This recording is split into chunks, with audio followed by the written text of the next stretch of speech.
BP, sugar, cholesterol, thyroid, skin disease और ऐसी तमाम ढेर सारी डिसीज़ जो बचपन से लेकर बुढ़ापे तक इन दिनों लोगों में देखी जा रही है। क्या लगता है आपको, क्या ये ऐसे ही उनकी लाइफ में आने लगी है? कुछ लोग कहते हैं कि आजकल का खान-पान इतना बिगड़ गया है कि इतनी सारी बीमारियां आ रही है, लेकिन वास्तव में ऐसा नहीं है। बीमारियां पहले भी होती थी, लेकिन पुराने लोगों में ये बीमारियां डायग्नोस नहीं हो पाती थी। लेकिन आज जितनी साइंस और टेक्नोलॉजी ने उन्नति की है, तो हम हर बीमारी को पकड़ पा रहे हैं। लेकिन क्या केवल बीमारियां खान-पान से हो रही हैं? जी नहीं। आज हम जिस टॉपिक पर चर्चा करने वाले हैं, और स्पेशली एस्ट्रोलॉजर साहू जी चैनल पर हम चर्चा करने वाले हैं ज्योतिष पर चर्चा में, उन सारी बीमारियों के बारे में जो आज जिन बीमारियों से लोग पीड़ित हैं, और उन बीमारियों का वास्तविक कारण क्या हो सकता है, ये सब हम ज्योतिषी दृष्टि से देखने वाले हैं। मेरे साथ फिर से एक बार देश के प्रख्यात एस्ट्रोलॉजर मनोज जी साहू। और सर, एक बार फिर से आपका बहुत बहुत स्वागत है।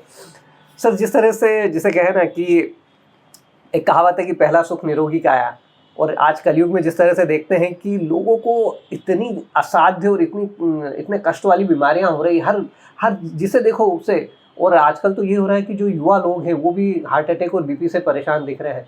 तो ये जो बीमारियां जिस तरह से बढ़ती जा रही हैं, तो क्या इसे ज्योतिषी दृष्टि से जोड़कर देखा जा सकता है?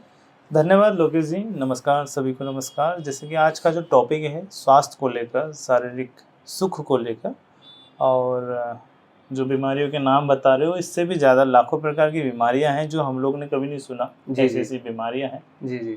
और आने वाले समय में और बीमारी भी, जो नए नए इन्वेंशन हो रहे हैं बीमारियों के नाम, जी हाँ जी, वो भी मिलेंगे सुनने को। तो जो प्रश्न है बीमारी को लेकर, तब तकलीफ जो आती है, शारीरिक कष्ट, जी ये कहीं ना कहीं हमारा कर्म है। आज यदि हम स्वस्थ हैं तो अपने कर्म के बदौलत है। सही नीति, सही नियत, खान पान में जो बोलते हैं ना, जैसा अन्न वैसा मन, जैसा खाया वैसा बने, है ना। तो ये बहुत बड़ा रोल अदा करता है कि हमारा जो तासीर है, हमारे सोच विचार, जो विचारधारा है, वो यदि सात्विक होगी तो शरीर सात्विक होगा। कुछ धर्म तो इतने स्ट्रिक्ट होते हैं, जैसे अपने ब्राह्मण समाज है, ब्राह्मण समाज में भी कई लोग अपने जो कर्तव्य है उसको नहीं निभा पा रहे। लेकिन कई धर्म ऐसे हैं जिसमें बिल्कुल वर्जित है तामसिक भोजन खाना। जैसे जैन धर्म की बात करो, ब्राह्मण समाज की बात करो, या और भी समाज है जो बहुत सात्विक भोजन लेता है, करता है। तो सच में वो लोग भी स्वस्थ आयु और स्वस्थ जीवन को जीते और अपना जीवन अच्छे से सुख भोगते हैं। तो इसी तरीके से चलता है जीवन। तो इसलिए बोलते हैं अपना खान पान बड़ा स्वस्थ होना चाहिए, ताकि आपको शारीरिक सुख मिल सके। सर, क्या जिस तरह से जो ग्रह होते हैं, तो उन ग्रहों के हिसाब से व्यक्ति के जीवन में बीमारियों को पकड़ा जा सकता है कि सपोज यदि किसी का मंगल ग्रह से कोई प्रभावित है, तो जी बिल्कुल लोकेश जी, सही बात है। हम लोग देखो जनपत्रिका देखकर ही पता लगा लेते हैं कि हेल्थ वेल्थ और शारीरिक कष्ट कौन सा है। शारीरिक में यदि आपको सुख है तो किस कारण से आपको सुख है। कुछ लोग बोलते हैं ना आंखों के तेज होते हैं, कुछ जुबान के तेज होते हैं, कुछ शारीरिक उनमें बहुत बढ़िया ताकत होती है। लोग कुश्ती लड़ते हैं, कोई धनुषधारी होता है, कोई शूटर होता है। तो कहीं ना कहीं देखो, जब व्यक्ति के शरीर पे घात आता है तो उसको रोग आएगा। और वही शरीर किसी के काम आया पिछले जन्म में, तो उसको उस शरीर के बदौलत, उस शरीर के अंग के बदौलत उसको नेम फेम भी मिलता है। तो ये जाना जा सकता है। D1 चार्ट, जो लग्न चार्ट है, और भी हालांकि 60 प्रकार के जो नंबर होते हैं चार्ट देखने के जो तरीके होते हैं, बहुत सारे रूल्स होते हैं। लेकिन हाँ, ये जाना जा सकता है कि कौन सा प्लैनेट से क्या बीमारी आएगी, ये ब्लेस्ड है या कर्स है। ओके।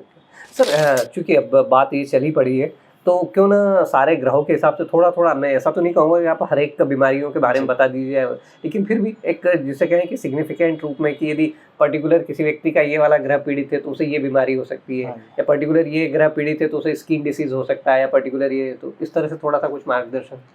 मैं ये बोल सकता हूँ, जो लग्न होता है ना, लग्न चार्ट से आप कम से कम ये मान लीजिए कि आप 60% बीमारियों का हल निकाल सकते हैं। यदि आप शौकीन हैं ज्योतिष के, तो D1 से ही आप निकालेंगे कि इसको क्या बीमारी होगी। उदाहरण के लिए मैं आपको बता दूं कि आपका लग्न का जो है ना तासीर देखो, कि वो जल तत्व की है, वायु तत्व की है, अग्नि तत्व की, या अर्थ एलिमेंट है, मतलब पृथ्वी तत्व है, कौन सा एलिमेंट है। 4 तत्व में डिवाइड किया जाता है राशियों को। तो जो भी तत्व, मान लो कर्क लगन है आपका, तो कर्क लगन में छठे भाव में कौन सी राशि आ रही है वो निकालना पड़ेगा। ओके, अब राशि ये आई छठा भाव इसलिए क्योंकि ये रोग ऋण और शत्रु का। छठा भाव में रोग ऋण शत्रु आएगा, बिल्कुल सही बात है। अब वहाँ पे कौन सी राशि आई, 4, 3, 7 और 8 9 अग्नि तत्व आ गया। तो ऐसे व्यक्ति को अग्नि तत्व से संबंधित तकलीफ आएगी, यानी डाइजेशन प्रॉब्लम आएगी। अग्नि तत्व जठर अग्नि को कहा जाता है। जी जी यानी पेट खराब होगा तो उसके स्किन में डाइजेशन प्रॉब्लम, कब्ज की प्रॉब्लम आएगी, या फोड़े फुंसी की प्रॉब्लम आएगी, उसको जनन अंगों में भी फोड़े फुंसी होने की संभावना है। ओके, तो इस तरीके से निकाला जा सकता है। जी। अब वहाँ पे मैंने आपको राशि के बारे में बताया, अब वहाँ पे कौन सा प्लैनेट बैठा है, अग्नि तत्व की राशि है वहाँ पे। जी जी अब प्लैनेट कौन सा बैठा है, फिर उसका कॉम्बिनेशन निकालो।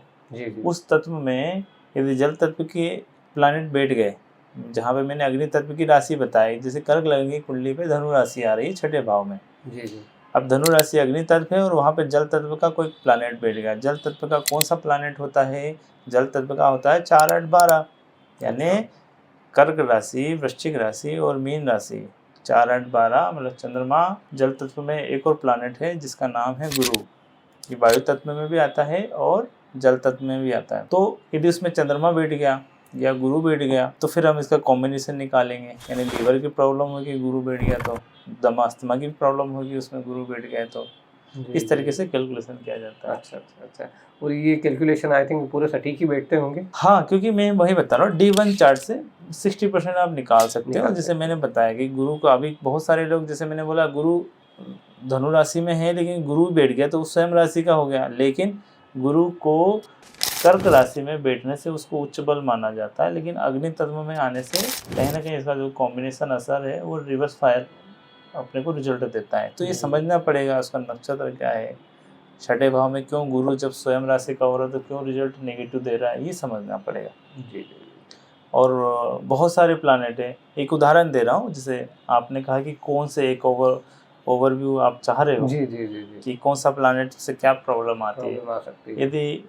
यदि मंगल है छठे भाव पे जी जी तो उसको इन्फेक्शन होगा ब्लड से संबंधित, अच्छा, खून की खराबी बोलते हैं। ओके ओके गुस्सा, क्रोध आना, चिड़चिड़ापन आना, ये सारे मंगल के ग्रह से देखा जाता है। चंद्रमा यदि है तो चंद्रमा आपको नाकों की, बोलते हैं ना, नाक बहने की प्रॉब्लम है, जी जी जी या आपको सर्दी खांसी की समस्या बोलते जी, हाँ हैं, जी, हाँ चंद्रमा जी। से देखा जाएगा। जी जी जी इसीलिए कहते हैं, बचपन में मैंने सुना था कि बच्चों को जिनको ज़्यादा सर्दी होती है उन्हें चंद्रमा पहना दिया जाता है, चांदी वाला। ऐसा भी कुछ?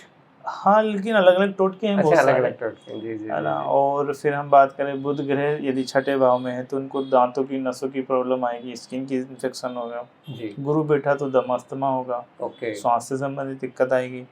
शुक्र बैठा है तो शुक्र पेशाब की जगह से संबंधित दिक्कत देगा, जी जी जी डाइजेशन की प्रॉब्लम देगा। ओके फिर यदि शनि बैठा तो हड्डी से संबंधित तकलीफ आएगी, अच्छा हड्डियों का कारक ग्रह शनि है जी जी तो जी शनि से दिक्कतें आएंगी। राहु बैठा हुआ है तो दिमागी प्रॉब्लम आएगी। ओके, नर्वस सिस्टम अफेक्ट होगा। हाँ, और केतु बैठा है तो वो देगा आपको कमर से संबंधित तकलीफ, कमर से संबंधित तकलीफ देगा। और जी केतु पेशाब से संबंधित भी तकलीफ देता है, पेशाब से संबंधित, जैसे कि यूरिनरी प्लेस में आपको फोड़े फुंसी होना या उससे संबंधित कोई चोट लगना, ऐसा केतु का सिम्टम्स है छठे भाव में। तो इनसे बचने के लिए क्या करना है, प्रॉपर आपको ज्योतिष की सलाह लेना चाहिए या इनसे संबंधित प्लानिट का डोनेशन करना चाहिए, दान करना चाहिए, ताकि हे प्रभु छठे भाव में जो भी आपके जो प्लानिट है उस प्लानिट से प्रार्थना करें कि हे प्रभु, जाने अनजाने यदि मैंने किसी को सताया है, तकलीफ दिया है तो मुझे क्षमा करना, मुझे माफ़ करना, मैं नहीं जानता मैंने क्या कर्म किया है। उस माफ़ी के अनुसार आपको दान करना चाहिए, किसी मंदिर में, किसी जीव जंतु को, पेड़ पौधे को, किसी अनजान व्यक्ति को दान करना चाहिए। साल में एक बार तो कम से कम करना चाहिए। जी जी सर, ये तो कहा कि आपने कि यदि छठे घर में ये ग्रह बैठे हुए, सपोज कितनी बार ऐसा होता है कि चूंकि जो एक सामान्य दर्शक होता है तो वो देखता है कि उसके छठे घर में कुछ भी नहीं है, वो खाली पड़ा हुआ है, तो क्या ग्रहों की दृष्टियाँ फिर प्रभावित करती हैं? देखिए, छठा भाव अपने आप पे रोग ऋण शत्रु का घर है, जी जी लेकिन छठा घर खाली होने का मतलब नहीं कि वहाँ राशि नहीं आई। राशि आई ना भाई, आपका लग्न तो बना है ना, जी जी जी तो राशि से ही हम लोग प्रेडिक्ट कर देते हैं कि इसको कौन सी राशि आई वहाँ पे। ओके कोई घर नहीं बैठा लेकिन राशि है। अच्छा। मेष लगन की कुंडली है तो छठे भाव में छठी राशि है, छठी अच्छा। राशि का मालिक कन्या राशि, कन्या राशि का मालिक बुध, यानी बुध से संबंधित दिक्कत आएगी उसको। जी जी जी ऐसा बोलते हैं। और एक और चीज़ है, रोग के लिए छठी राशि भी कहीं पे भी बैठे, आपका कोई भी लग्न हो, छठी राशि जहाँ पे भी बैठेगी वहाँ से भी आपको कष्ट देगा।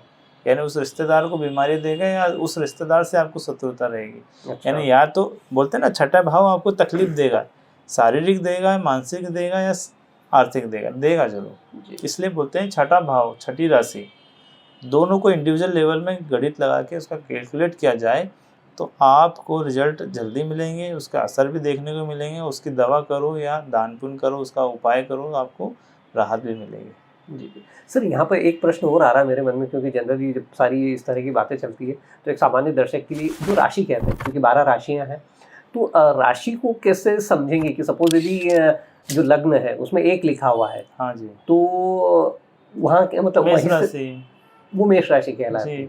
अच्छा अच्छा अच्छा, ओके। और लग्न फिर कहाँ से डिसाइड होगा, वही लग्न है क्या? लग्न क्या होता है, लग्न कुंडली अलग बनती है। अच्छा लग्न कुंडली का मतलब अब उसमें एक राशि पहले भाव में पहली राशि है या दूसरी राशि है तीसरी राशि, जो भी 12 राशि कोई भी हो सकती है। जी जी जी जब आप पैदा हुए उसके अनुसार गणना रची जाती है कि इस समय में ये लग्न है।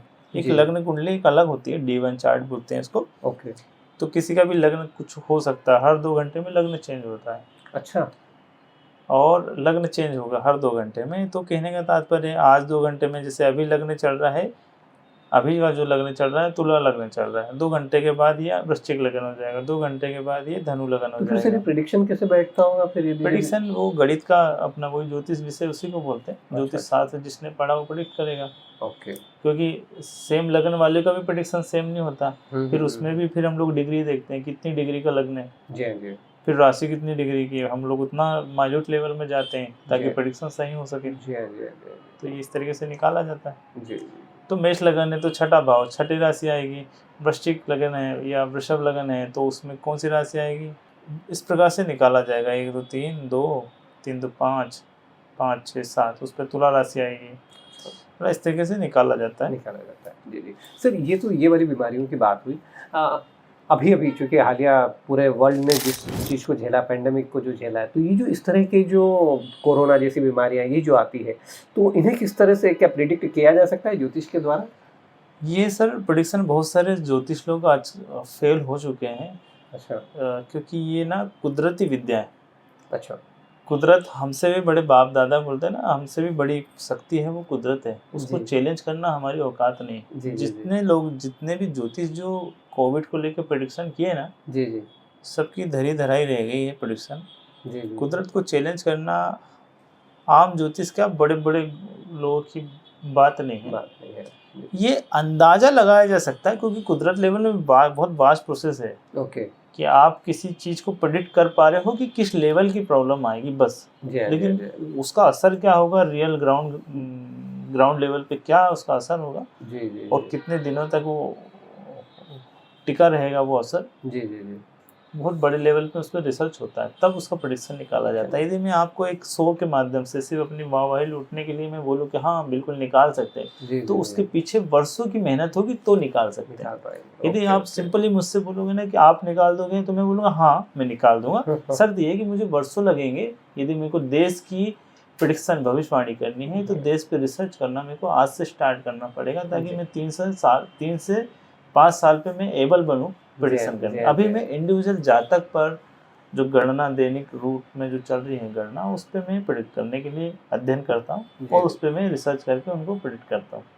तो सर ये जिस तरह की जो बीमारियों की बात हुई, तो इनकी जो रेमेडीज, मेडिकल साइंस की रेमेडीज तो अलग हो जाती है, ज्योतिषी दृष्टि से किस तरह की रेमेडीज से इन बीमारियों को कम किया जा सकता है? छुटकारा तो आई थिंक मिलना मुश्किल होता होगा। लोकेश जी बहुत बड़ी बात है, रेमेडी जिनको मिल जाए उनके भी बड़े नसीब काम आते हैं, यानी कर्मा आपका सहारा बनता है। जी मैंने आपको बताया ना, जैसे कि छठे भाव में जो भी राशि आई जी उस राशि का मालिक ग्रह कौन है उसको पकड़ लो आप, उसका दान कर दो साल में एक बार।